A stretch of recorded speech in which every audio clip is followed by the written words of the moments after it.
Let me introduce you to the desire disease, which afflicts everyone for all the time and which cannot be cured without God's grace. सुर नर मुन कउ नाय, जय न मोह माया प्रबल, अस विचार मन माय, भजई महामाया पतई। भारि मथै घृत होय, बरु सकता ते बरु तेल, पर बिनु हर भजन न भवतरै, यह सिद्धांत अपेल। Churning water can yield butter, sand can yield oil, but without God's grace, one cannot overcome the desire disease.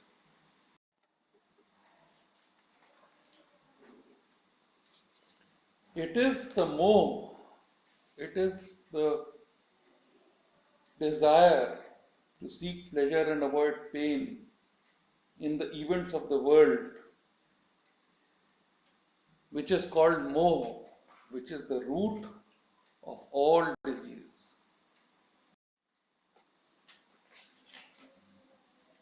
Your conception of you is an image, a body living in the world of objects, a heart feeling in the world of emotions, and an intellect sensing events in the world through the senses, classifying them into painful, neutral, or pleasurable through thoughts, and reacting through feelings and actions to avoid pain and seek pleasure.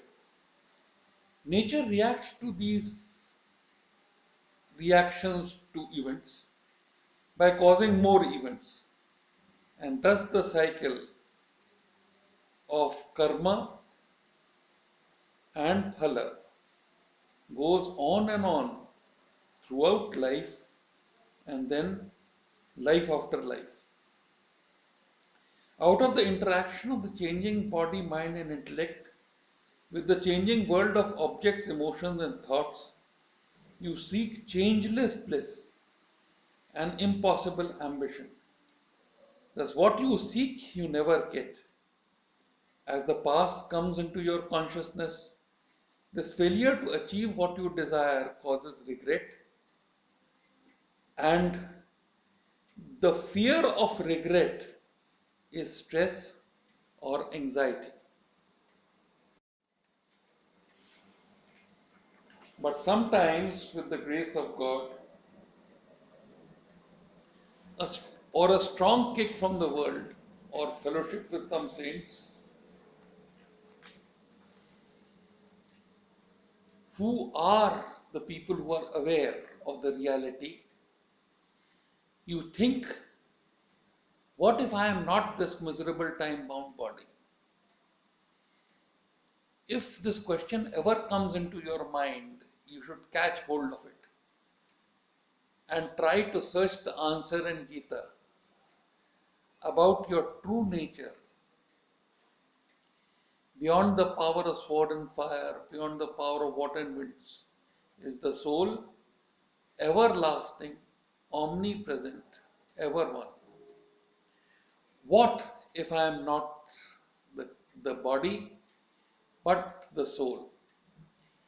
Gradually, by practicing the thought that I am, so aham, your I will move into the soul, into a state of saying my body rather than saying my soul. The worry and regret about the body would die, and the waves of thought and feeling in the consciousness would die with the worry. As soon as I moves from material body to its cause, the Atma, as soon as you start saying my soul rather than my body, the greed of the 10-mouthed Ravan Ahankar, your I when it was in the Kaya, the 5 Gyan and the 5 Karma Indriyas, the attraction of the material body towards the pain and pleasure events in the material world, will try to snatch the I back into Kaya, make it reside in the Kaya, Kaya Sthit, from its natural place, which is the Atma or Swasthit, that means Swasth, by the sword of Santosh or satisfaction amongst whatever is happening in the world. This bondage to the events in the world, which is called as desire, is cut to pieces, and the I remains in the soul. Swamesthit or swasth. Without the I, the kaya withers, becomes calm, unimportant, only an instrument to do good work. On the soul enlivened by the I, the soul undisturbed by the withered kaya and its world, sees itself as a reflection of the causeless cause of all, the all pervading consciousness, the supreme, indivisible, everlasting consciousness, and derives unlimited bliss in its presence, and decides either to merge into the eye of the universe, which is called as moksha, or retains its individuality, continuing to enjoy the shoreless bliss forever as a devotee or a bhakta. To provide a center of attraction to its reflection, the dear soul enlivened by the I, the devotee, the universal soul graces the devotee's consciousness by taking a form like Ram, Krishna, Muhammad, or Christ, and then pervades the whole world of the devotee by this form alone. In everyone, the devotee sees his Lord and offers loving service. All his karmas become worship. He never loses sight of his Lord. The whole universe becomes his friend, and none remains his enemy. अगुण अरूप अनामय जोई भगत प्रेम बस सगुन सोई और फिर सिया राम मैं सब जग जानी करो प्रणाम जोर जुग पानी. But at this stage you will question, will I cross the ocean of this world? You, properly situated in the soul, will cross, even if you fail to cross as the perishable body. The example is the Hanuman example. When he was asked to cross the ocean, he became moved from the body to the universal soul, and thus came the confidence of saying and crossing the ocean and doing what was desired out of him. What is the type of instrument that you would need to cross this ocean? And the answer, of course, is this answer to Vibhishan, who asked, "You are without a chariot. Ravan is on the chariot. How would you win?" Ram answered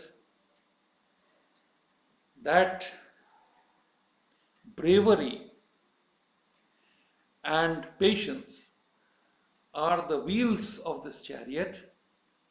It always fights from the side of truth, power, of intellect and body, control over wants, and fighting for others are the powerful four horses who are connected with the Rath by the ropes of forgiveness, kindness, and equanimity. Worship and love for God is the charioteer, non-affection from the events in the body, vairagya, and satisfaction in what you get is the sword. Being able to give is the axe, the mind directed towards God, the powerful arrow. Science, the bow, the unflickering mind, the place where arrows are stored, equanimity and practice the various arrows, and the protection is worshipping the good and the guru. And if one has this chariot, then one can even win over the unwinnable world. Now let us see the road on which this chariot moves. As Ram described the Navda Bhakti, the nine-lane highway across the Bhavsagar of the world. माता, मैंने गुरुजनों से जो नवदा भक्ति की महिमा सुनी है, वही अपने हृदय से कहता हूं। आप भी हृदय से ही धारण कीजिए। नवधा भगत कहूं तो ही पाही, सावधान सुन धर्म मन माही। प्रथम भगति संतन कर संगा, दूसरी रति प्रभु कथा प्रसंगा। गुरुपद पंकज सेवा, तीसरी भगति अमान, चौथी भगति प्रभु गुणगन, करई कपट तज गान। मंत्र जाप प्रभु दृढ़ विश्वासा, पंचम भजन सुवेद प्रकाशा। छठ दम शील बिरति बहु कर्मा, निरत निरंतर सज्जन धर्मा। सातम सम हरि भय नक देखा, हरिते संत अधिक करि लेखा। आठम जथा लाभ संतोषा, सपने हूँ नहीं देखई पर दोषा। नवम सरल सब सन छलहीना, हरि भरोस हिय हर्ष न दीना। नवधा भगत सबरी कह दीनी, सादर सबरी शीस धर लीनी।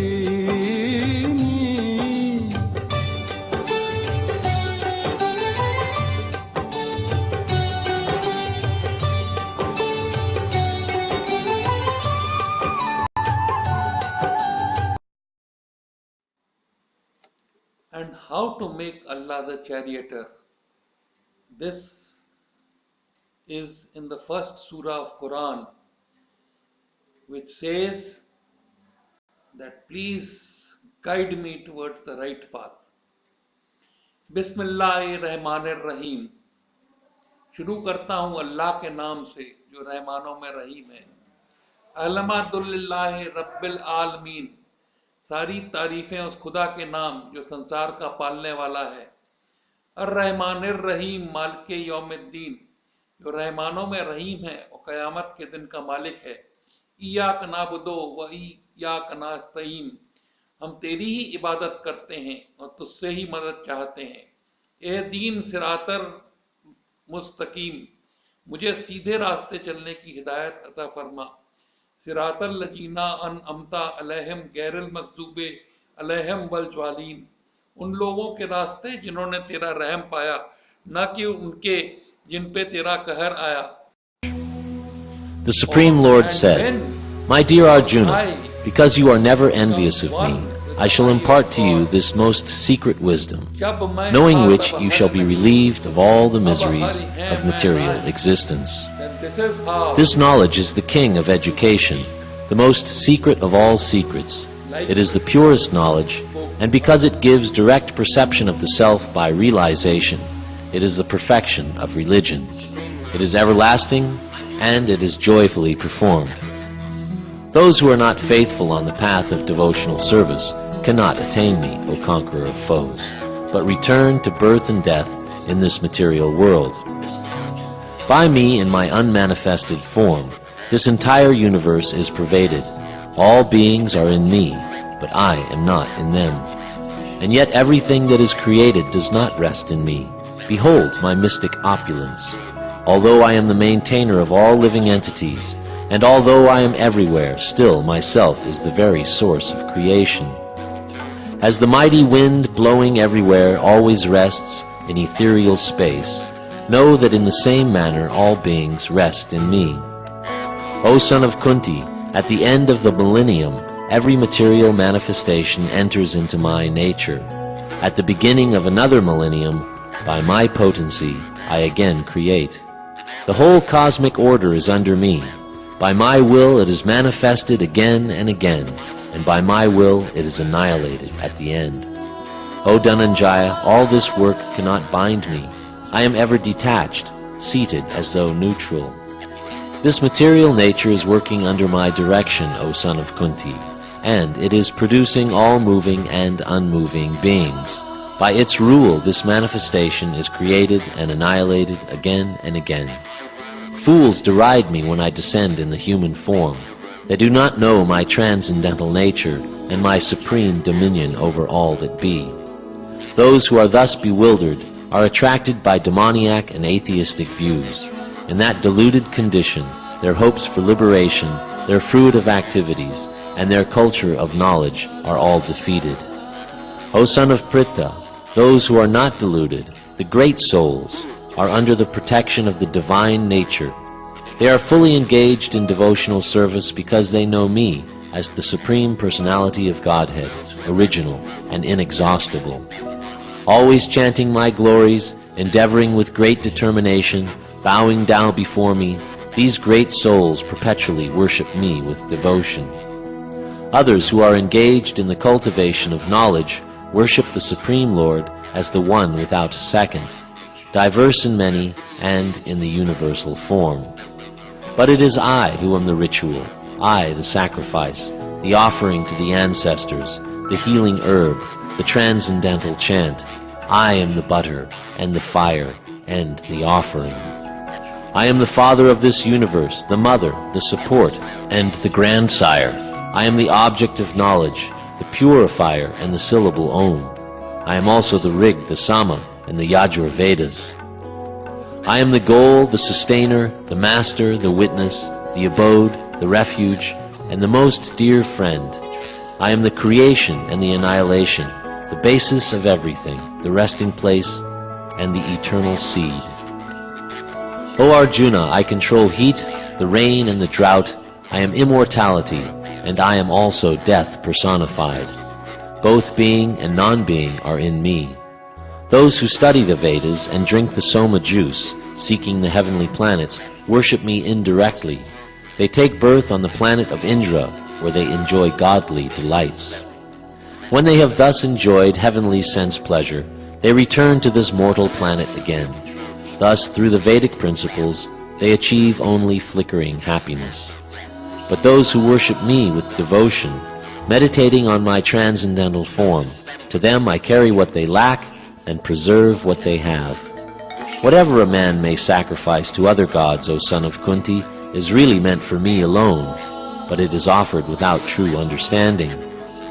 I am the only enjoyer, and the only object of sacrifice. Those who do not recognize my true transcendental nature fall down. Those who worship the demigods will take birth among the demigods. Those who worship ghosts and spirits will take birth among such beings. Those who worship the ancestors go to the ancestors, and those who worship me will live with me. If one offers me with love and devotion a leaf, a flower, fruit, or water, I will accept it. O son of Kunti, all that you do, all that you eat, all that you offer and give away, as well as all austerities that you may perform, should be done as an offering unto me. In this way you will be freed from all reactions to good and evil deeds, and by this principle of renunciation you will be liberated and come to me. I envy no one, nor am I partial to anyone. I am equal to all, but whoever renders service unto me in devotion is a friend, is in me, and I am also a friend to him. Even if one commits the most abominable actions, if he is engaged in devotional service, he is to be considered saintly because he is properly situated. He quickly becomes righteous and attains lasting peace. O son of Kunti, declare it boldly that my devotee never perishes. O son of Pritha, those who take shelter in me, though they be of lower birth, women, Vaishyas, merchants, as well as Sudras, workers, can approach the supreme destination. How much greater then are the Brahmanas, the righteous, the devotees and saintly kings, who in this temporary miserable world engage in loving service unto me. Engage your mind always in thinking of me. Offer obeisances and worship me. Being completely absorbed in me, surely you will come to me. Vaishyas, merchants, as well as Sudras, workers, can approach the supreme destination. How much greater then are the Brahmanas, the righteous, the devotees, and saintly kings, who in this temporary miserable world engage in loving service unto me. Engage your mind always in thinking of me. Offer obeisances and worship me. Being completely absorbed in me, surely